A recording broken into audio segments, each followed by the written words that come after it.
Merci Mohamed ci sport bi mooy surtout que mu nekk sa domaine parce que tu as eu à côtoyer l'équipe nationale jot nga xam joueurs yu bëri am nga rapport yu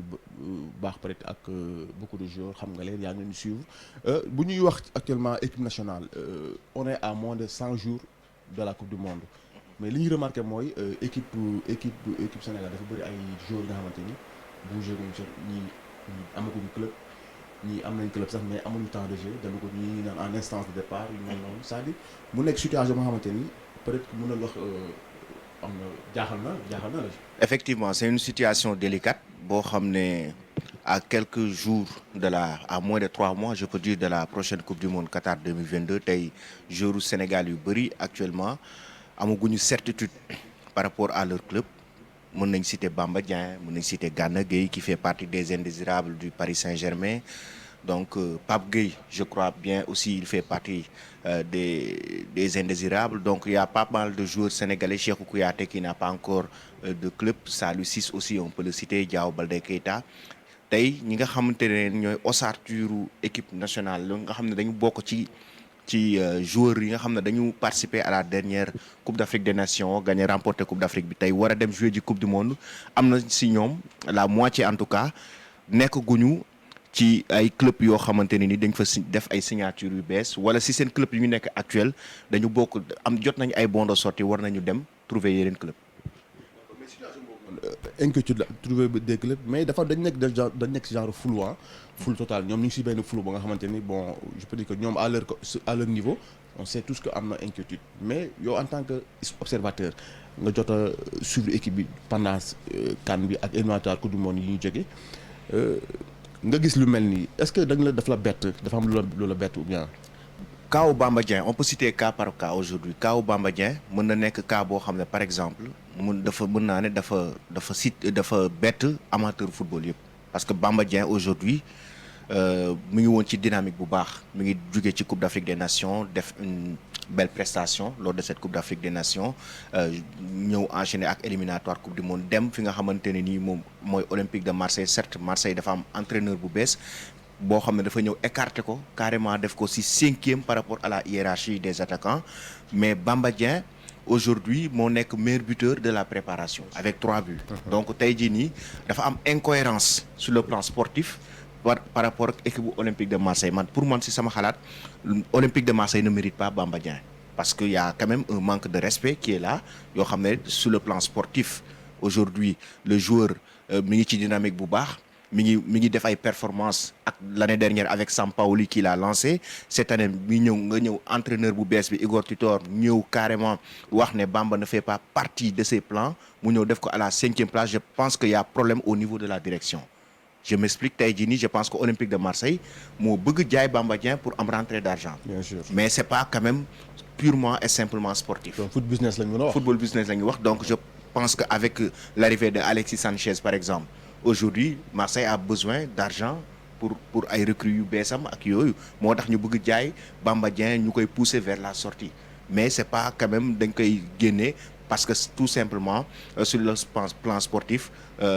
apporté wul benn njëriñ équipe bi quoi. D'accord mais est-ce que loolu gisoon ni tamit que Marseille Bamba Dieng aussi moom mi ngi accroché wu naan il voulait fan yi ñu ngi dégg dafa bëgg a rester. dafa bëgg a rester gis nañu aussi am nañu ay offres yu présenté wu ay ñu wax ay Newcastle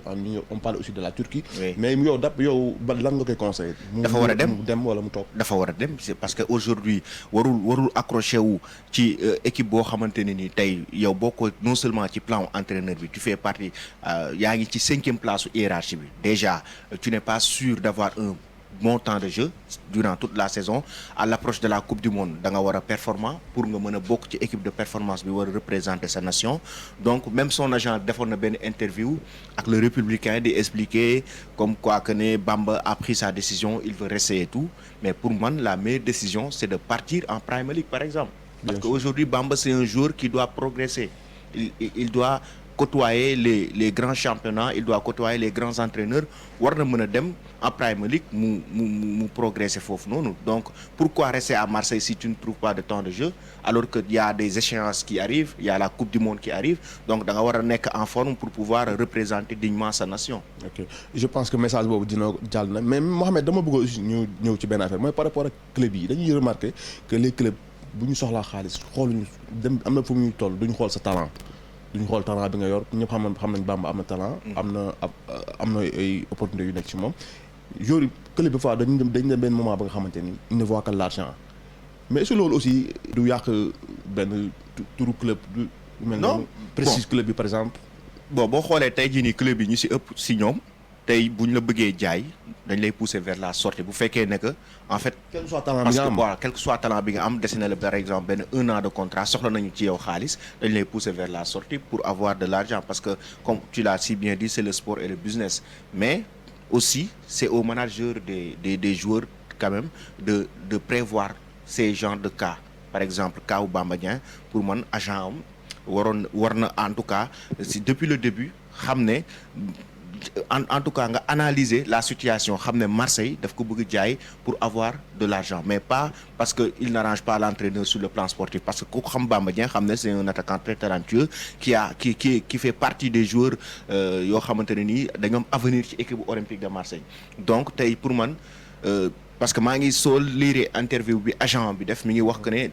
direction bi daf leen di déglu pour que ñu wax ko carrément lan la ñuy xaar ci Bamba ndax dafa war a dem ou pas pour man c'est à lui d'aller vers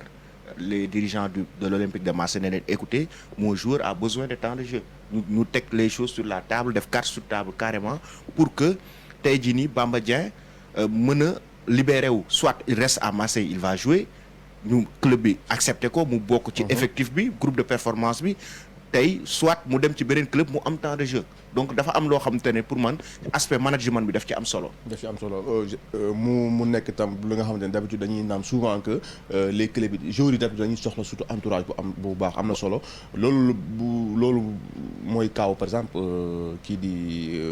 Sadio Mané boo xoolee exemple il est parti au Bayern sans problème. amul souci pour dem Koulibaly bi muy dem à Chelsea. aussi pareil yu mel noonu c'était beaucoup plus facile est-ce que aussi yeneen joueurs yi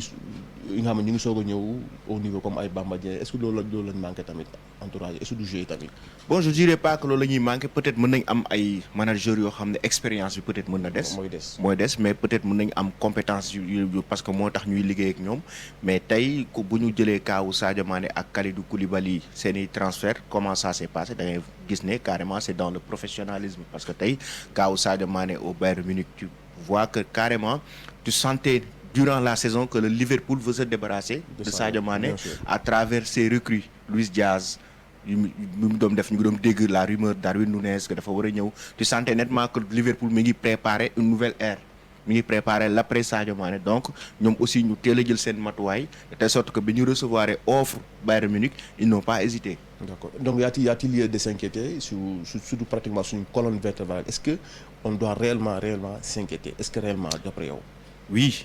parce que tey Cheikhou Kouyaté Gana Gueye Saliou Ciss Bamba Dieng ñoom ñëpp tey quoi qu'on puisse dire ils sont dans le flou par rapport à leur club tey Gana Gueye avec le Paris Saint-Germain on parle d'hésitation par rapport à Everton est-ce que Gana Gueye dafa war a rejoindre Everton ou pas est-ce que bëgg na toog Paris Saint-Germain ñii ni ngi ne bokkul ci plan wu Galtier et qui connaît Galtier xam ne avec son style de jeu tey Galtier bi muy yor Lille mënoon naa ne moo nekkoon meilleure défense donc Gana Gueye par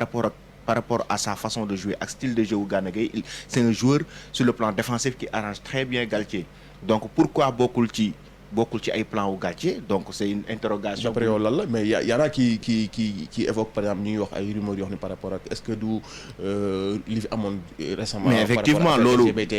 mais man sama xalaat loolu tey joué na ci parce que tey mënul nekk aspect sportif kese le fait que Gana Gueye bokkul ci plan au PSG wala ñu koy pousser vers la sortie pour moi ce n'est pas seulement l'aspect sportif il y a de cela quelques mois derrière il y a eu ce problème bi nga xamante ne moom moo amoon ak affaire homophobie yooyu noonu bi ñu ko doon accusé et tout et que le monde du football en général en tout cas ñi ci ëpp soutenir woon joueur sénégalais bi tey jii nii parce que il avait carrément refusé de porter le maillot bu ñu floqué woon couleur LGBT. On peut parler de sanction, mën nañu wax sanction la dañ koy jëm a sanctionné. mën nañu wax sanction la mën nañu wax aussi peut-être que tey parce que xam nga football ñoom dañuy am peut-être seeni règles dañuy am seen nu ñuy doxalee en tout cas méngawul peut-être ak culture joueur bi méngawul peut-être ak ay conviction joueur wala religion ak leneen mais tey xam naa peut-être mën nañ dem ba ci biir gis ne joueur bi lii ça l'arrange pas et que dans le futur buñ ko si c'était à refaire il va faire la même chose et ça va pas nous arranger day ternir peut-être seen image loolu yëpp mën na ci nekk donc tey je dis pas que carrément Gana Gueye dañ ko sanctionner mais li si ëpp man j'en suis sûr que ne c'est pas seulement l'aspect sportif parce que tey au niveau du Paris Saint-Germain milieu yi nga xamante ne ñoom ñoo débuté championnat bi avec le PSG di jouer nga seetaan yenn match da ngay xam ne ils sont pas plus talentueux que Gana Gueye au milieu de terrain par rapport à son poste donc est-ce que c'est un aspect purement sportif. mën na nekk leneen aussi la xam ne lu bokkul ak ci. si aspect sport bi mooy problème bi fi amoon affaire homophobie ak yooyu noonu. ça a créé beaucoup de polémique affaire boobu noonu tey jii nii mën na porter préjudice Gana Gueye et tey mën naa ne affaire boobu noonu nekkoon na loo xamante ne nii aussi Gana daf si jël ay responsabilités et il avait assumé sa position. mu amoon soutien aussi Sénégal mu amoon soutien Sénégal bu mag a mag amoon soutien aussi monde sportif. ñu bëri soutenir nañ ko ci li nga xamante ne nii moom mooy accusation yu mu doon jot au niveau de la France avec dans les médias ci ñu bëri di ko attaquer ouvertement mais tey peut-être le Paris Saint-Germain dañu jël seeni responsabilités ñoom aussi pour essayer de le pousser vers la sortie nu mu gën a rafetee peut-être moom la ñuy jéem a xool mais aussi Gana il paraît qu'il est en train de négocier avec Everton pour pouvoir faire un transfert et dellu def un comeback. D'accord.